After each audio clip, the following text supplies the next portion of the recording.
queremos o que podemos intentar ver a través de la historia tecnológica reciente, ¿no? De hecho,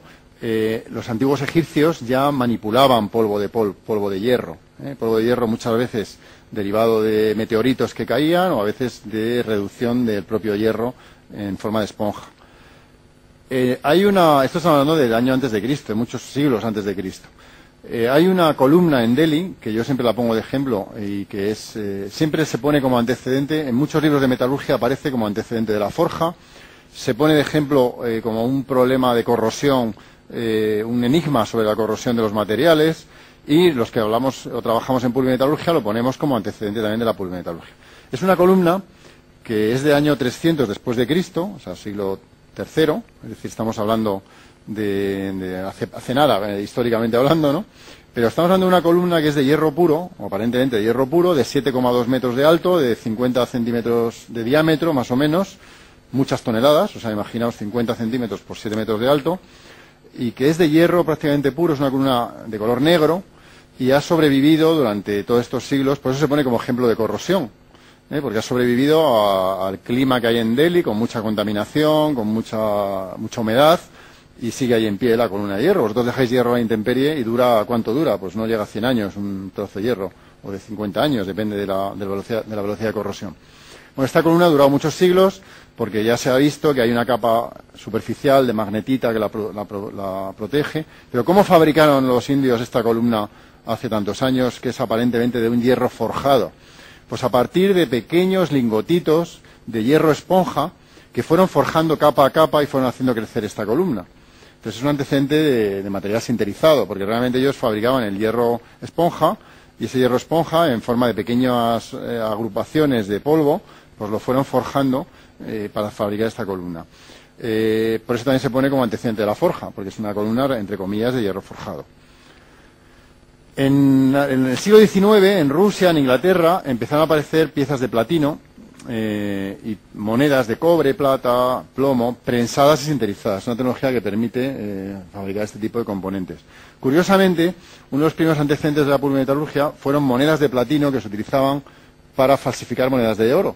O sea, el platino en aquel momento era más barato que el oro, entonces era muy sencillo fabricar monedas con mucha precisión parecidas a las que se hacían de oro por acuñado, y el platino era más barato en aquel momento. Ahora el platino es más caro, pero en aquel momento era un metal más barato que el oro. Entonces hubo un antecedente de la pulvimetalurgia que tiene que ver con la fabricación de monedas falsas de platino, entre comillas, en vez de monedas de oro. El gran avance importante posiblemente de la pulvimetalurgia ya moderna es la patente que hizo Coolidge para fabricar filamentos de wolframio para bombillas. De hecho, estas son patentes que vienen de Osram, la empresa de bombillas, que fue la primera que sinterizó wolframio, obtuvo wolframio a partir de un proceso que se llama el proceso Coolidge,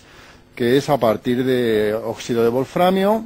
prensado a partir de polvo, a partir del cual se hace pasar una corriente en una atmósfera muy reductora y se consigue el wolframio puro, y ese wolframio puro se puede convertir en polvo y a su vez prensar, sinterizar. Esta empresa, Osram, a su vez empezó a trabajar porque este wolframio para filamentos luego había que trefilarlo, había que hacerlo hilo. Entonces el trefilado del wolframio exigía matrices muy duras, de diamante, para poder trefilar el wolframio. Y entonces esta misma empresa, Osram, empezó a desarrollar materiales que fueran muy duros como si fueran diamante. Y dieron lugar a una patente que en el año 29, la patente se vendió a Krupp Vidia, os sonaría el nombre de Vidia porque es el material, el carburo cementado más habitual es la vidia, y inventaron los carburos cementados. A partir de wolframio, carburizaron el wolframio para fabricar carburo de wolframio, y luego ya desarrollaron la patente del cobalto aglomerando el carburo de wolframio para fabricar materiales duros que a priori eran para matrices de trefilado para fabricar filamentos de wolframio. O sea que este momento histórico donde se empiezan a fabricar tiene mucha importancia, porque no solamente dio lugar al desarrollo del wolframio sinterizado para bombillas, sino que también dio lugar al desarrollo de los carburos cementados, que hoy en día son importantísimos en la ingeniería mecánica para fabricar cualquier tipo de cosa que necesita ser cortada, desde vuestras brocas que tenéis en vuestra casa para hacer un agujero en la pared hasta máquinas de cualquier tipo de corte, de fresas, tornos, cualquier tipo de herramienta mecánica utiliza carburos cementados.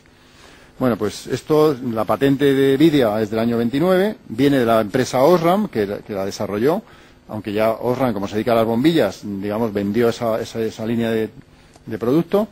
y hoy en día pues tenemos carburos cementados gracias al desarrollo primero de los filamentos de wolframio. Y en ambos casos hablamos de pulvimetalurgia.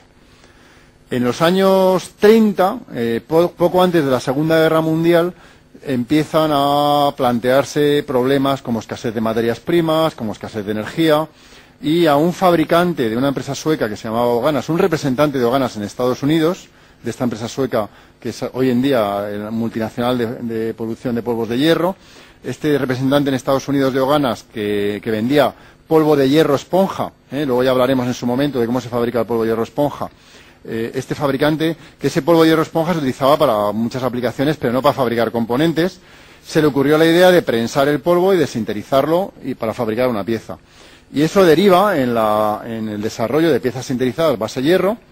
y en el año 37 ya General Motors utiliza por primera vez en la historia un piñón para bomba de aceite, que ya veremos luego alguna foto o en algún momento, porque es la pieza más típica sintetizada, para fabricar a partir de polvo de hierro, ¿no? Y entonces ahí entra la industria automóvil en juego, y hoy en día en la pulvimetalurgia, entre comillas, barata, la que utiliza componentes de grandes series, la industria automóvil es muy importante porque es el principal consumidor de piezas sintetizadas base hierro. Por supuesto, a partir de ese momento pues empieza ya a complicarse. Se pasa de materiales y de sistemas muy sencillos, inicialmente solo hierro, luego hierro con carbono, luego hierro cobre-carbono, luego cobre níquel-carbono. Se va complicando los sistemas de aleación y al mismo tiempo se van complicando también las formas, se va mejorando la capacidad de densificar el material a través del prensado y de la sintetización hasta llegar al día de hoy, donde hay componentes de mucha complejidad y de muchas prestaciones, como ya veréis en su momento. Bueno, aquí vamos a pasar a la segunda etapa, a la segunda parte de la clase, que es un poco describir cómo es el proceso, en grandes líneas. Vamos a centrarnos en el proceso más sencillo y el que tiene que ver con la fabricación de componentes más baratos, pero a partir de este esquema vamos a complicar luego el proceso hasta